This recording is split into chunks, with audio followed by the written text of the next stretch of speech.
खुद को deal maker और नेतन्याहू को हार्ड लाइनर क्यों कह रहे हैं ट्रंप?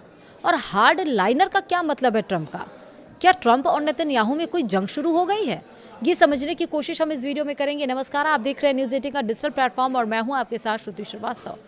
अमेरिकी राष्ट्रपति ट्रंप के सामने मिड टर्म इलेक्शन है, इकॉनमी की टेंशन है और ईरान के साथ डील आगे नहीं बढ़ रही है। इसलिए जब उन्होंने लेबनान पर हमला करने जा रहे नेतन्याहू को फ़ोन लगाया तो आपा खो बैठे और उन्हें खूब डांटा। लेकिन क्या ये सचमुच में ट्रंप का गुस्सा है या फिर स्ट्रैटेजिक डिफरेंस? ये समझेंगे विस्तार से। तुम्हारा दिमाग खराब हो चुका है? अगर मैं ना होता तो तुम अब तक जेल में होते। ये मैं हूँ जो तुम्हारी जान बचा रहा हूँ। अब हर कोई तुमसे नफरत करता है, इसी वजह से हर कोई इजराइल से भी नफरत करता है।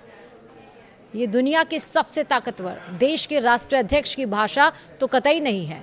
तो फिर क्या हुआ कि ट्रंप अपने सबसे करीबी साथी इजराइल के प्रधानमंत्री बेंजामिन नेतन्याहू पर इस तरह बिफर गए और उन्हें इस तरह सुना डाला?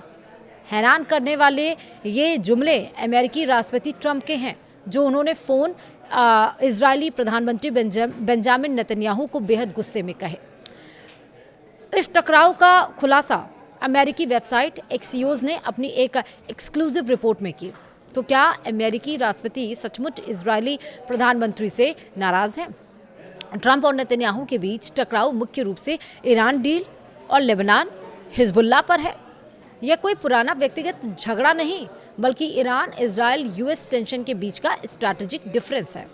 दरअसल ट्रंप की प्राथमिकता अब एक ऐसी डील की है जिसे वह अपनी विदेश नीति की बड़ी उपलब्धि के रूप में पेश कर सके हैं। ट्रंप ईरान के साथ डील में पूर्व राष्ट्रपति बराक ओबामा से बड़ी लकीर खींचना चाहते हैं।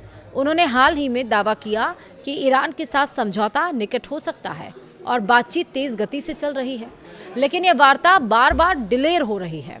दूसरी ओर इजराइल की सैन्य कार्रवाइयों और लेबनान में बढ़ते संघर्ष ने इन वार्ताओं को बार बार बाधित किया है।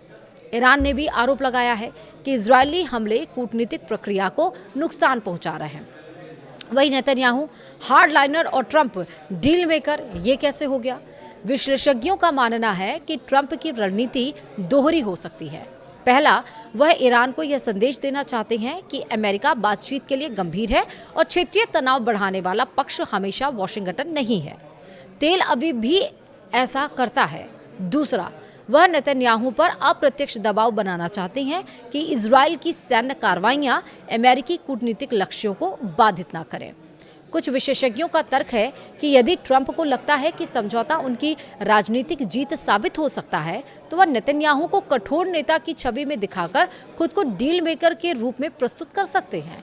इसीलिए वह ट्रंप को कथित रूप से कड़वे शब्द कह रहे हैं। वहीं एक्सियोस के अनुसार लेबनान में ऑपरेशन के लिए ट्रंप ने नेतन्याहू को खरी खोटी सुनाई और अपशब्दों का प्रयोग किया, यहाँ तक कि उन्हें गाली भी दे डाली, मतलब अंग्रेजी में उस वर्ड का भी प्रयोग कर डाला। ट्रंप इजराइल द्वारा लेबनान में शुरू की जा रही सैन्य कार्रवाई से बेहद खफा थे, खासकर बेरूत पर हमले की योजना से। इजराइल का ये कदम ट्रंप की ईरान के साथ चल रही डिप्लोमेसी को बर्बाद कर सकती थी। ये गुस्सा इसलिए है क्योंकि ईरान ने साफ तौर पर कह दिया है कि लेबनान में युद्ध नहीं होगा, लेबनान में पीस डील होगी, तभी यहाँ पर सीज फायर डील होगी, वरना नहीं होगी। और इजराइल नेतन्याहू है कि वो मानने के लिए तैयार नहीं है। लगातार लेबनान में गोले दागे जा रहे, स्ट्रैटेजी बनाई जा रही है। अब आपा नहीं खोएंगे ट्रंप तो क्या करेंगे? सोचा था कि भाई हटा देंगे पेशकियान को और उसके बाद से वहाँ पर सत्ता अपने हाथों में ले लेंगे, लेकिन उनके उलट हुआ और अब डील करने के लिए ईरान आगे आ रहा है, लेकिन अपने शर्तों के साथ। वीडियो में कमेंट जरूर करिएगा। वीडियो में इतना ही। नमस्कार।